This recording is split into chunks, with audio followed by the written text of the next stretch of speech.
بسم اللہ الرحمن الرحیم نحمدہ و نصلی علی رسولہ الکریم اما بعد۔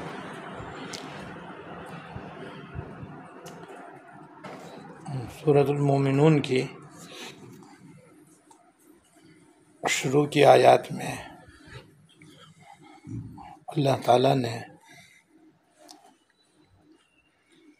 ایماندار بندوں اور ایماندار بندیوں کے لیے 7 صفات بیان فرمائی ہیں کہ جن ایماندار بندوں اور بندیوں میں یہ 7 صفات پائی جائیں گی تو ایک تو انہیں دنیا اور آخرت میں فلاح ملے گی،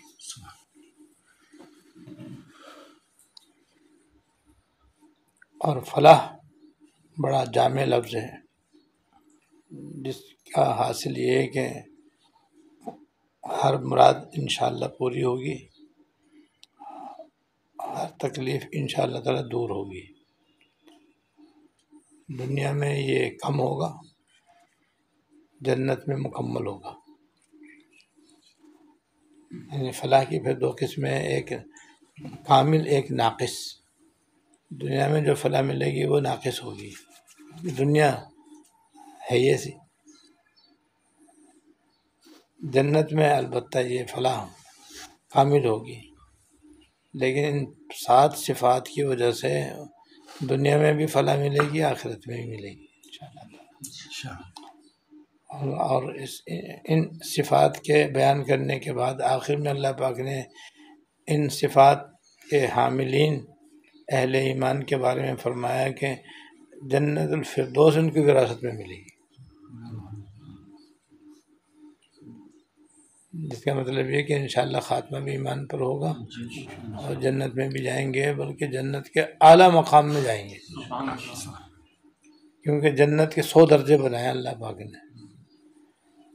ایک سب سے نچلا درجہ ہے، اس کے بعد دوسرا، پھر تیسرا، جو 100واں درجہ ہے وہ جنت الفردوس ہے۔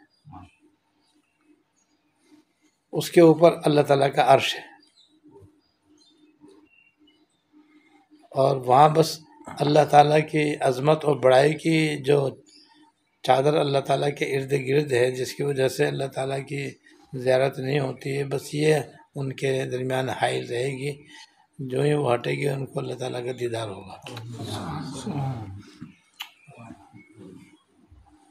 اور یہ جو 4 مشہور نہریں ہیں جنت کی، ایک دودھ کی نہر، ایک شراب کی نہر، ایک شہد کی نہر، ایک پانی کی نہر، یہ جنت الفردوس سے نکل رہی ہے۔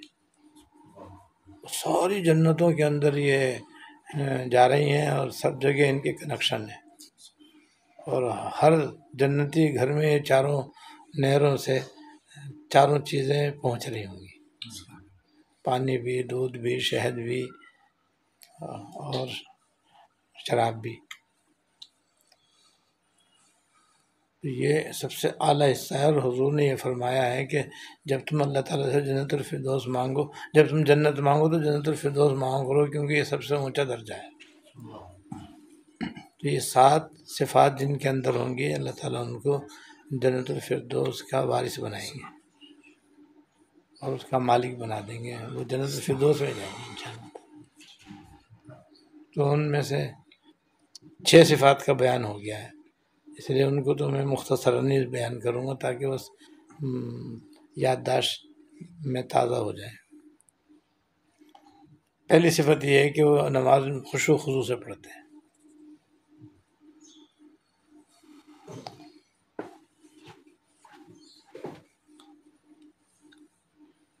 دوسرے، وہ اپنی زکوٰۃ ادا کرتے ہیں اور اپنے ظاہر و باطن کا تزکیہ کرواتے ہیں۔ زکوٰۃ کے لفظ میں دونوں معنی آتے ہیں، زکوٰۃ فرض ہو تو اس کو ادا کرنا، دوسرے اپنے ظاہر و باطن کی اصلاح کروانا اور تزکیہ کروانا۔ تیسرے، وہ بیکار اور فضول باتوں سے، فضول کاموں سے، فضول مجلسوں سے پرہیز کرتے ہیں۔ کیونکہ یہ بھی گناہ ہے۔ چوتھے اپنی شرمگاہ کی حفاظت کرتے ہیں سوائے نکاح کے اور سوائے حلال کنیز اور باندی کے۔ ہاں، باندیاں تو اب ہے نہیں دنیا میں، لہذا بس اب ایک ہی راستہ ہے کہ آدمی نکاح کرے اور اپنے جائز طریقے سے اپنی خواہش پوری کرے، لیکن حرام اور ناجائز طریقے سے اپنی خواہش پوری نہ کرے۔ اس میں بد نگاہی بھی داخل ہے، چاہے وہ ٹی وی پر ہو، چاہے موبائل کے اوپر ہو، اور چاہے ویسے ہو، جیسے بھی ہو، بہرحال یہ بھی گناہ کے اندر داخل ہے۔ بولنا، چھونا، پاس بیٹھنا، یاری دوستی کرنا، سب اسی میں آ گیا، سب ناجائز گناہ ہے۔ اس سب سے وہ اپنے آپ کو بچاتا ہے۔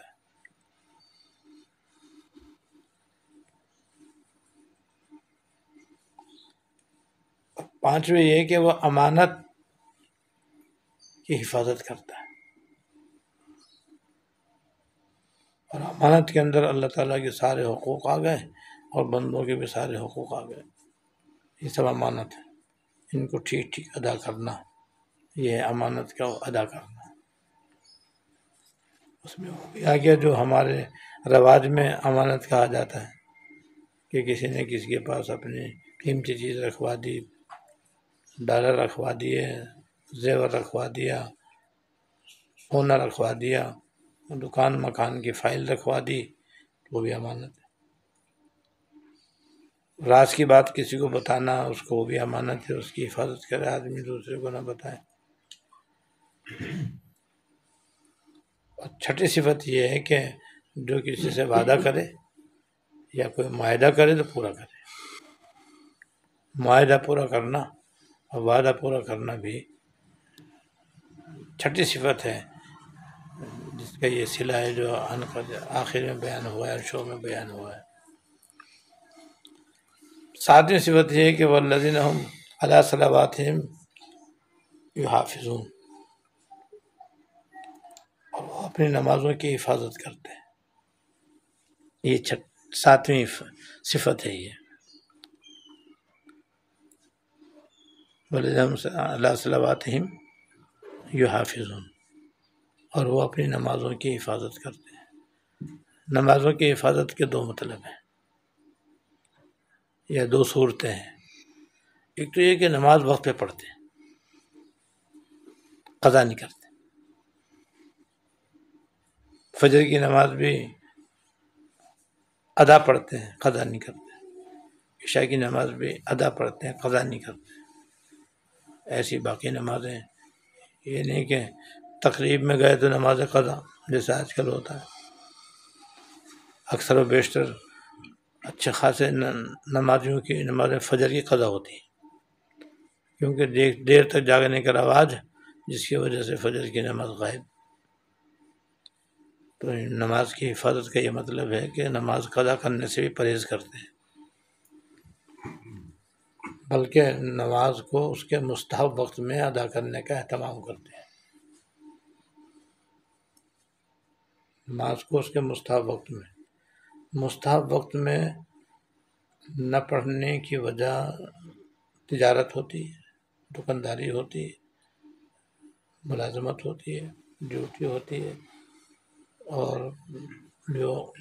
اور آزار بھی ہوتے ہیں جو غیر معتبر ہیں۔ یہ نہیں کہ دکانداری کی وجہ سے نماز ہی مکروہات میں جا کے پڑھے، جماعت بھی نکال دی اور مستحب وقت بھی نکال دیا، اس لیے کہ گاہک آ رہے تھے، گاہکوں کو نمٹانے کی وجہ سے جماعت بھی گئی اور مستحب وقت بھی گیا یا قضا ہو گئی۔ تینوں غلط ہیں، تینوں سے بچے۔ ایک تو یہ مطلب ہے کہ نماز ادا پڑھیں، قضا نہیں کریں، جماعت سے پڑھیں، بغیر جماعت کے نہیں پڑھیں، مستحب وقت میں پڑھیں، مکروہ وقت میں نہ پڑھیں، اور پابندی سے پڑھیں۔ یہ نہیں کہ ایک دو دن پابندی کی، اس کے بعد پھر قضا شروع کر دی، پھر جماعت سے پڑھنا چھوڑ دیا، پھر مستحب وقت میں پڑھنا چھوڑ دیا، اور اتنی دیر کرنی شروع کر دی کہ مکروہات میں نماز پڑھنے لگے۔ اور دوسرا مطلب نمازوں کی حفاظت کا یہ ہے کہ نماز کو اس کے تمام فرائض واجبات اور سنن و مستحبات کے ساتھ خشوع و خضوع سے ادا کرے۔ یہ نہیں کہ بس لشٹم پشٹم تو چل میں آیا والی نماز پڑھیں، جلدی اٹھک بیٹھک کیا چل دیے۔ جیسے کہ آج کل 90% ایسی نمازی ہیں مسجدوں میں کہ ان کی نماز بس اٹھک بیٹھک ہے۔ قاعدے میں اور قیام میں تو تھوڑا بہت ٹھہراؤ ہے، اس لیے کہ اس میں سورہ فاتحہ اور سورت ملانی پڑتی ہے، اور قاعدے میں تحیات پڑھنی پڑتی ہے۔ باقی ان کا رکوع، ان کا قومہ، ان کا سجدہ، ان کا درجہ نہایت تیزی سے ہوتا ہے۔ نماز کی حفاظت نہیں ہے، نماز کو برباد کرنا ہے، نماز کو خراب کرنا ہے، اور نماز کو اپنے اختیار سے نامقبول بنانا ہے۔ ایسی نماز قبول نہیں ہوتی، اور ہماری بیشتر نماز ایسی ہوتی۔ لہذا اگر ہم چاہتے ہیں کہ جنت الفردوس میں جائیں اور اللہ تعالیٰ کی طرف سے دنیا اور آخرت کی فلاح ملے، تو نماز کو اس کے فرائض و واجبات، سنن و مستحبات کے ساتھ آرام سے اطمینان سے ادا کرنے کا اہتمام کریں۔ یہ ہے نمازوں کی حفاظت، یہ ہے 7 صفات۔ جس مسلمان مرد عورت میں یہ 7 صفات ہوں گی، اللہ تعالیٰ ان کو فلاح بھی عطا فرمائیں گے اور جنت الفردوس کا بھی ان کو مالک بنائیں گے، جس میں وہ ہمیشہ رہیں گے، کبھی بھی پھر اس سے نکلنا نہیں ہوگا انشاءاللہ۔ اللہ تعالیٰ نصیب فرمائے۔